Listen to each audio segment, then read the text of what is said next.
Hi, I'm Sprite and I saw somebody in a Discord server saying that I should make a guide on how to no bonus thrones, so I figured, well, you can't really do that, but I might as well give some tips so that way, in case you have a bunch of new characters or a bunch of like, maybe you're like me at the start of the year, you have a lot of characters, but you don't really know how you should go about no bonusing stages. Well, I'm going to give you this guide and give you sort of a walkthrough on how I do things. So we'll start off with, I guess, the Charming tribe because this is probably the easiest to explain with. So first thing you're going to need is obviously a good team setup, and Charming is a pretty good example of that for now, I guess. So the most important thing when building a team is the team itself. So what you need, my dog really just decided he wanted to get up right now when I started recording because he's a bum like that.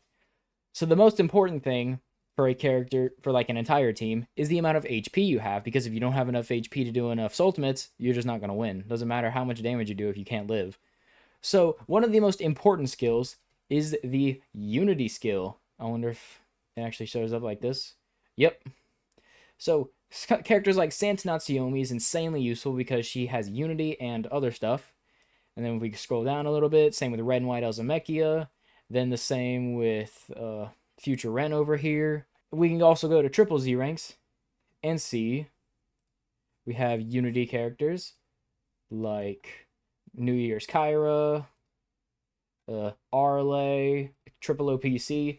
Basically, if you put them on the team and your total tribe unity number goes up, then yeah. I can also go through here and look up, I think, stats probably. So this number, if you put a character on the team and this number goes up more than 5, then they're a Unity character. Like Demon God Nate is a Unity character, Yami Kenma is a Unity character, and Earthwalker NOA is a Unity character.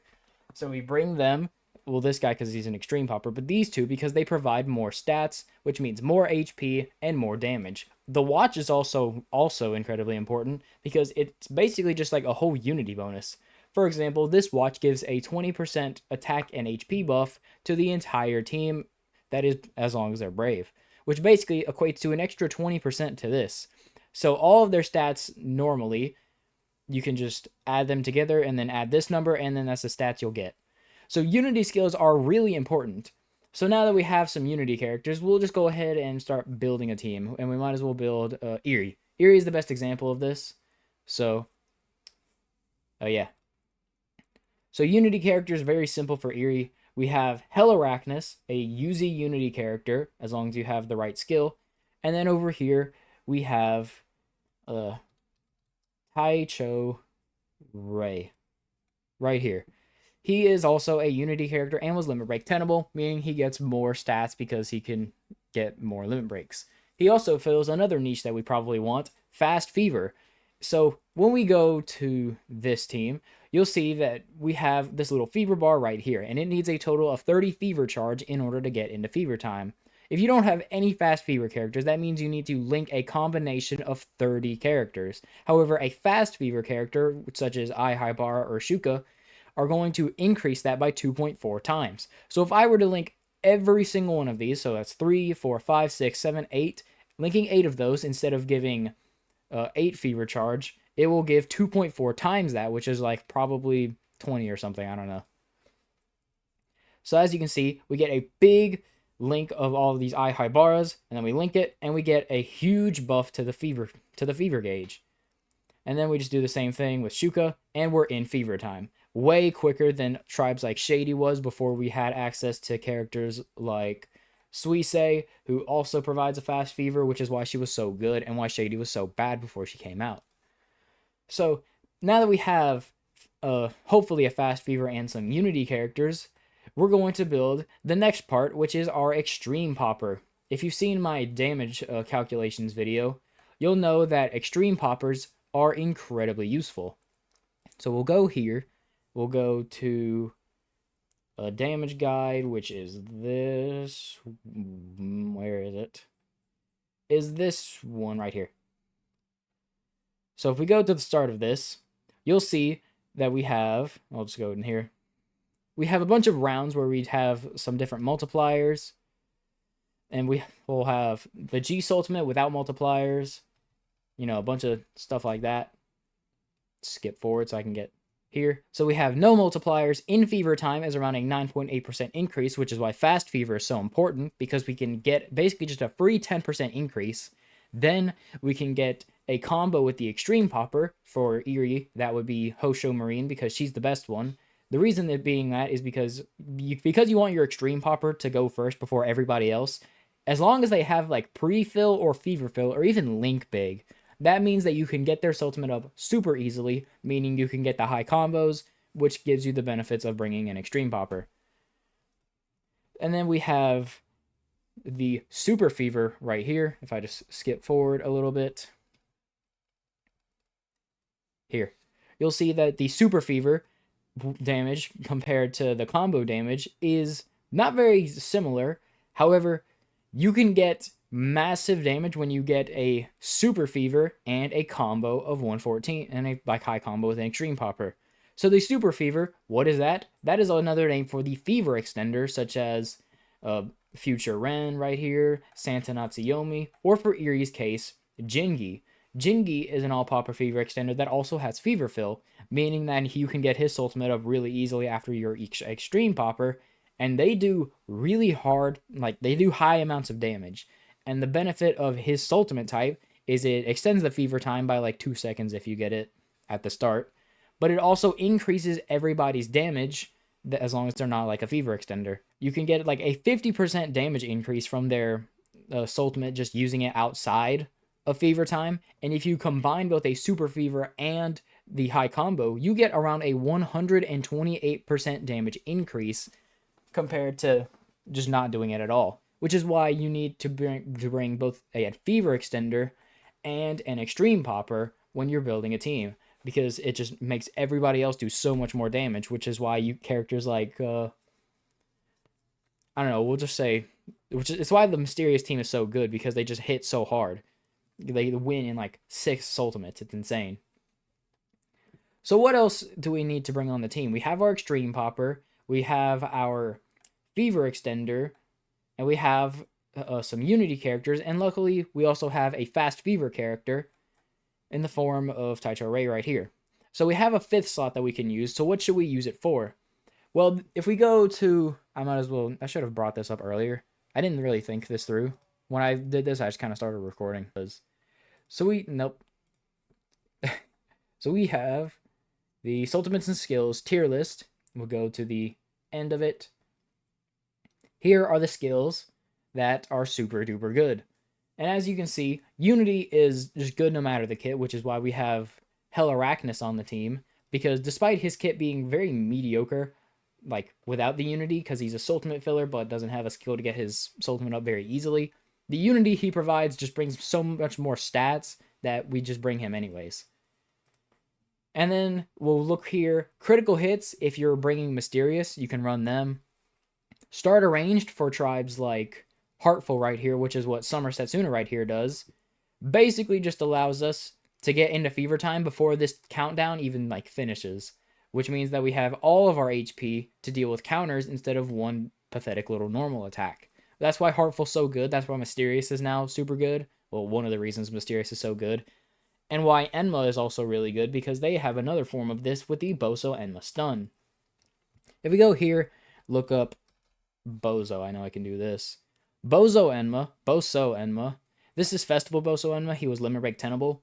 His skill starts the battle with the enemy stunned for 10 seconds. That is 10 seconds, and then once that's done, their little countdown right here then starts. So this doesn't like count down while they're stunned. You basically get 12 to 13 seconds to just get into fever time. And because they have New Year's Kyra, they can get into fever time with this fast fever. So that's why the Enma team is like very, very, very easy to win with most of the time.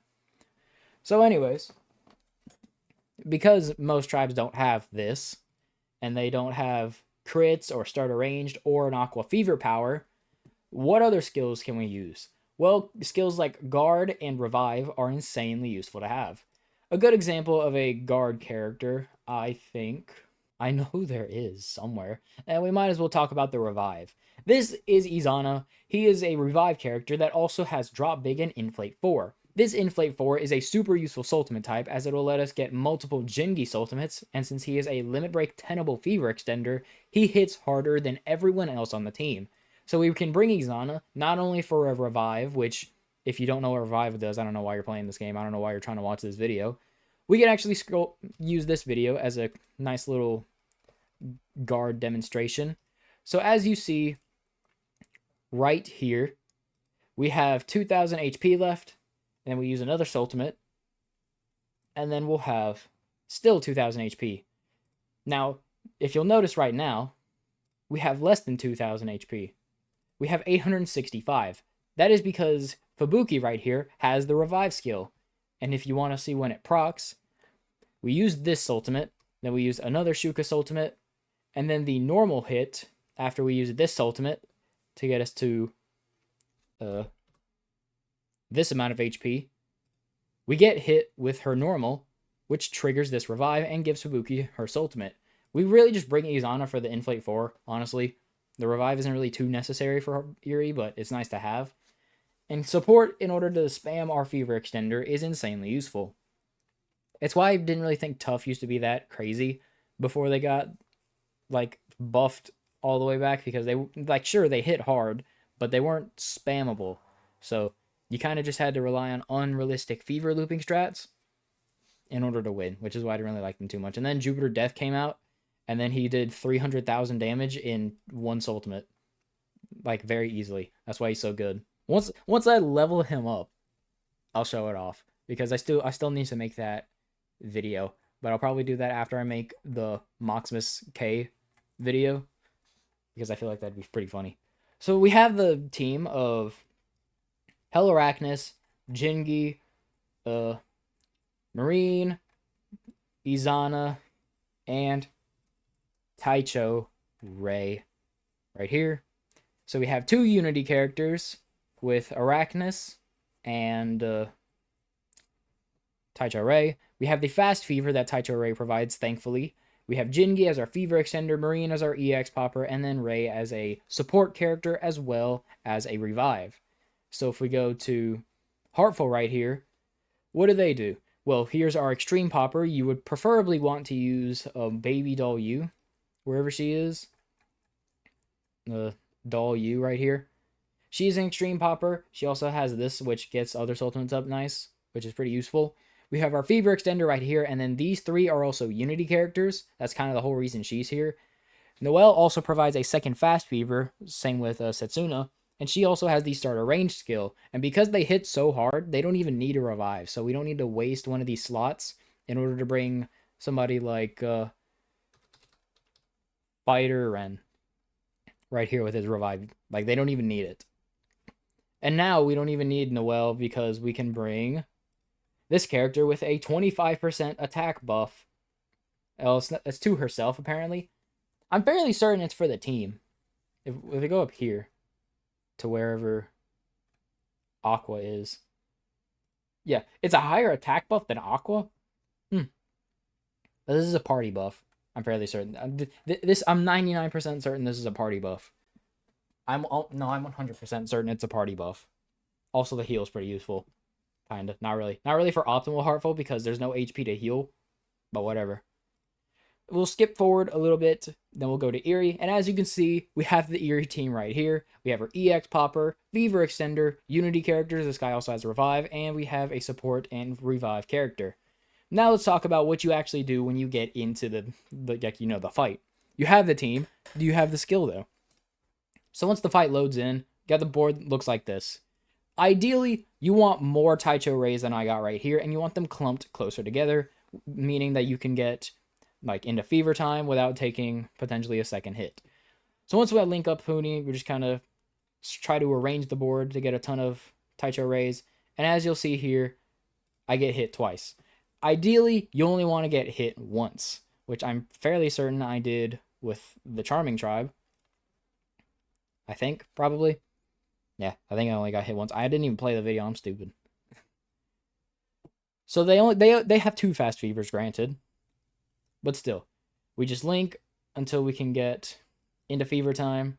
And then once we do get in Fever time, we focus on getting the EX popper, which thankfully the bonus balls let us get. So once we use our extreme popper, we immediately use our fever extender, usually. This strategy is something different, so we'll just do area right here. So here I get hit twice, which you don't really want to do, but mine has such high stats that it doesn't really matter. So as you can see, linking like 10 Izana, linking 10 Taicho Rays right here. After we link like all these Izanas, you'll see it doesn't really do anything. Like when we link all of these Puni. However, linking Taicho Ray right here gets a massive buff. That's why Fast Fever is so good. So here we use our Extreme Popper, get a high combo of like probably 120 or something. 136. Combos don't really go any higher than 100, so there's no point doing like a second Extreme Popper. Unless like your strategy has a drop bait character, basically. So once we use the Fever Extender, we'll have already dealt a total of 85. It's pretty good. Then we use Izana right here in order to inflate these 4 Puni. Now the reason that I inflated these Puni, I wanted a third Jingi Soultimate, but Izana with his terrible drop big, terrible design, decided he wanted to have a size 2 Puni in the game, just chose that instead. But we inflated Arachnus because, you know, he doesn't have a skill to get his own Soultimate. And then we inflated Jingi. I don't know what it is. He's the Fever Extender, which means that he hits really hard. And remember, we were at 285 K for the Soultimate. We use Izana, and it only goes up to 430, which is about 150k compared to Izana. Compared to Jingi, who after Marine does hers, she's got 87k. And then once we use Jingi, he does almost 200k. Yeah, almost 200k. So no reason to spam Izana when we lose out on 50k damage. So I didn't need to. I even popped the second Jingi Puni. I just did it out of habit.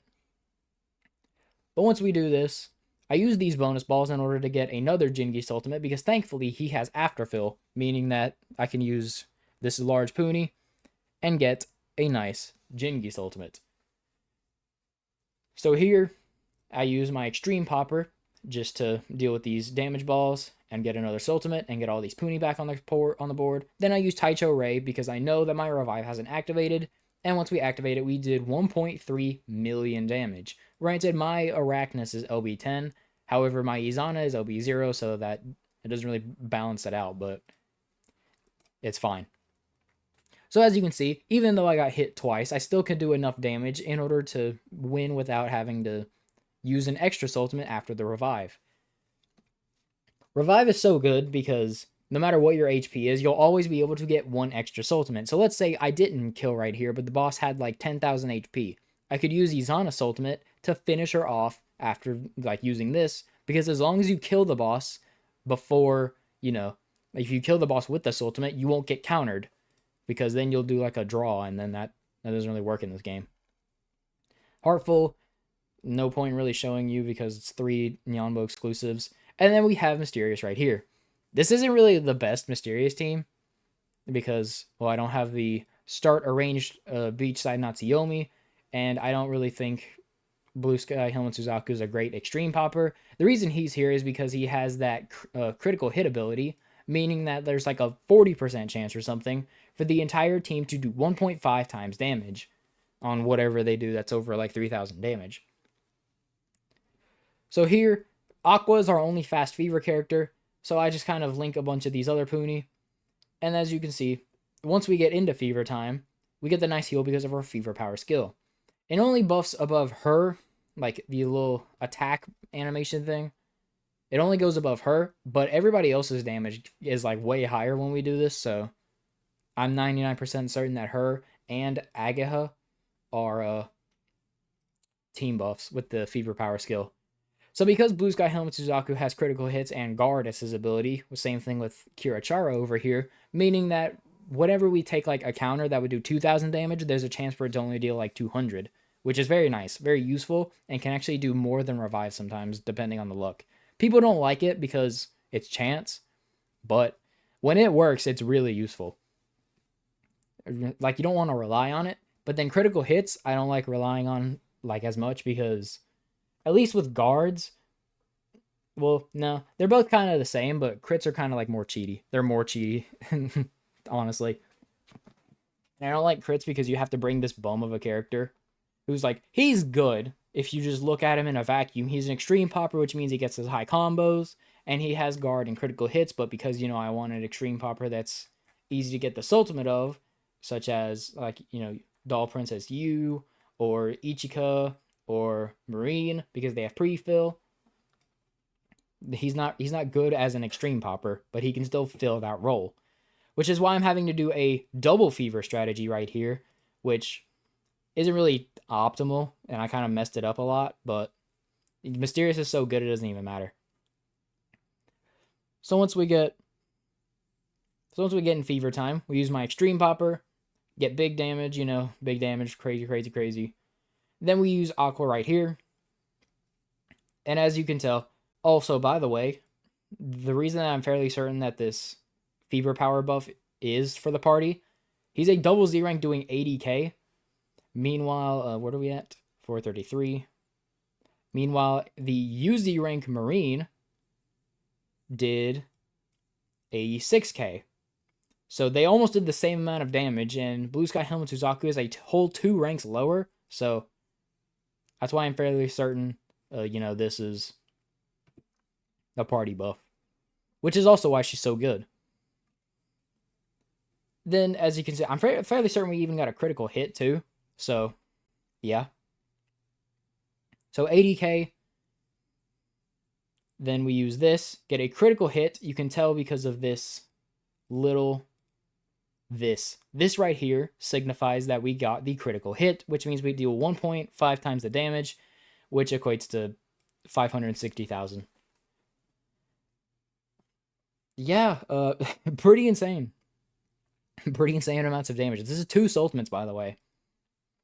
And that's why people say, like, they want to say Mysterious is the best because, they can do this.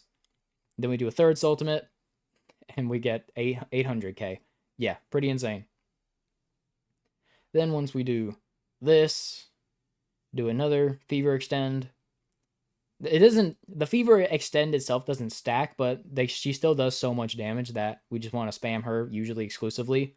And then we got a guard right there. And then we just link a bunch, go crazy. And then I'll just skip ahead because I kind of went a little wild. Oh, yeah, I did 1.92 million damage. This throne has not even 1.3. So now I want to show off other strategies besides just, standard team building.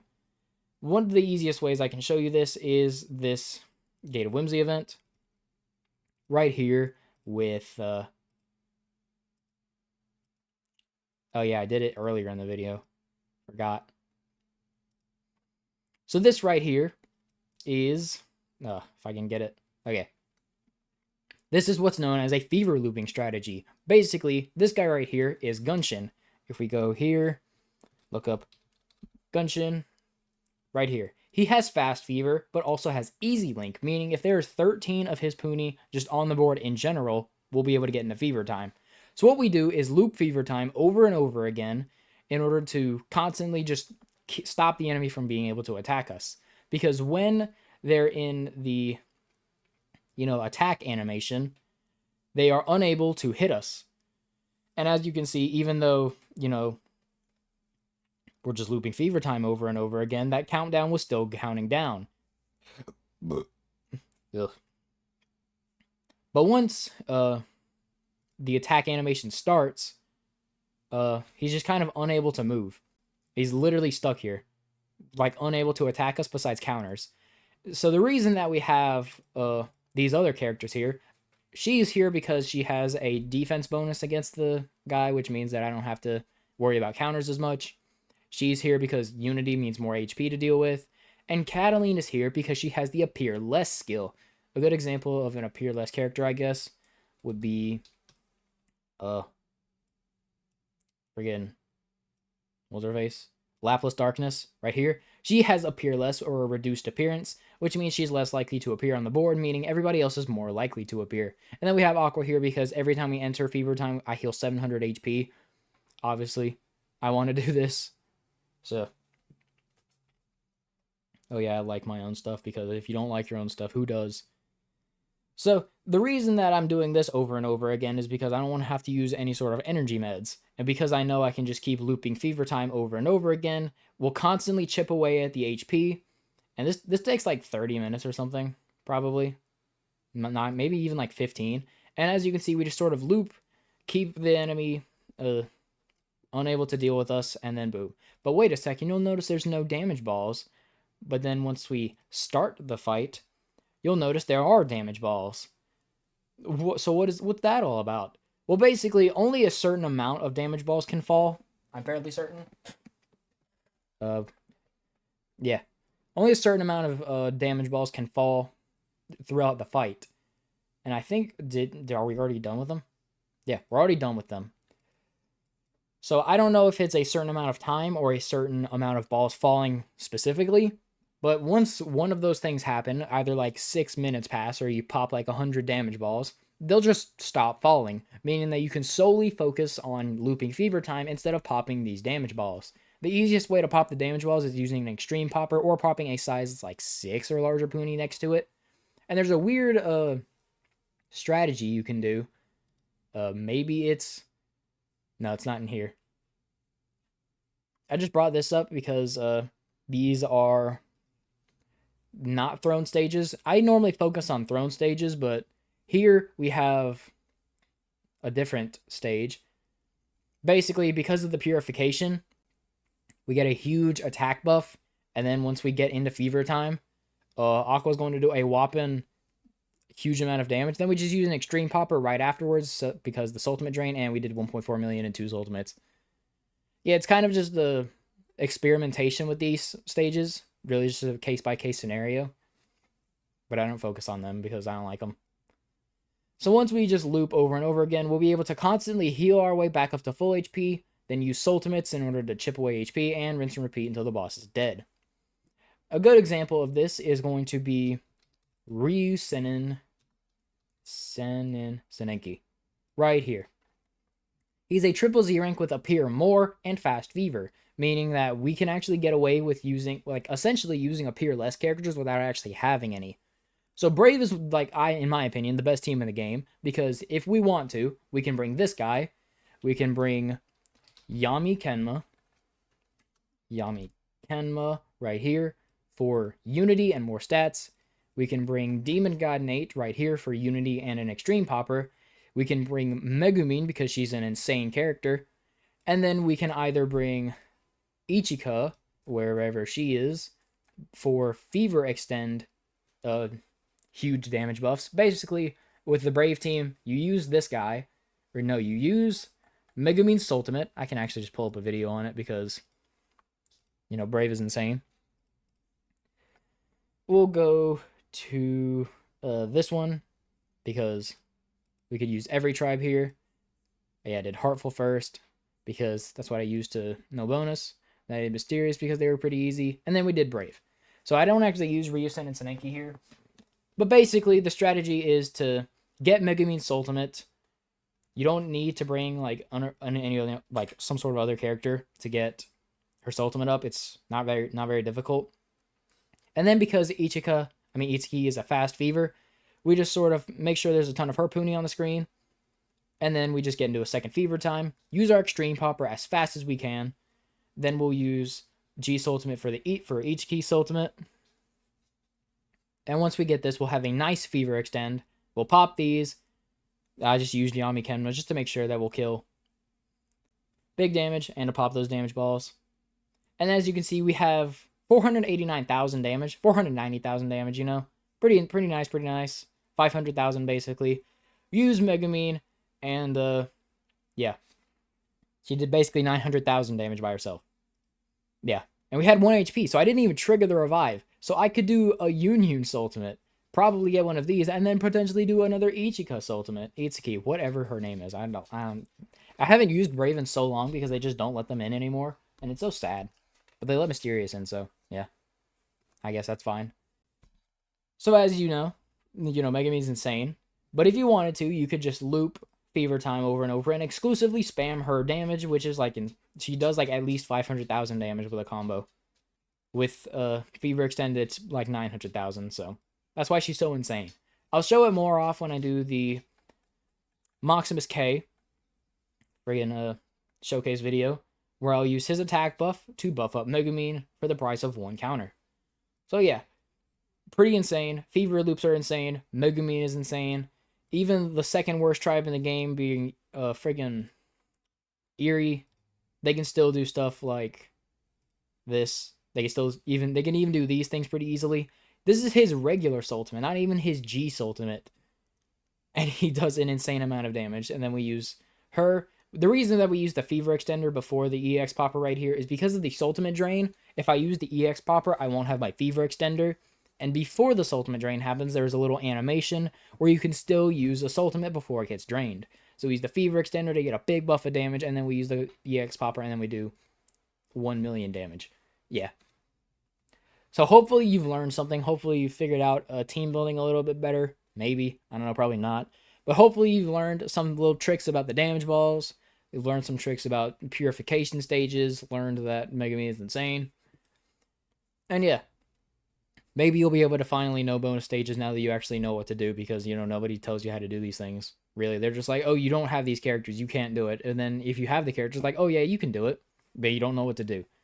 So anyways, hope you enjoyed and hope you learned something. Yeah, bye.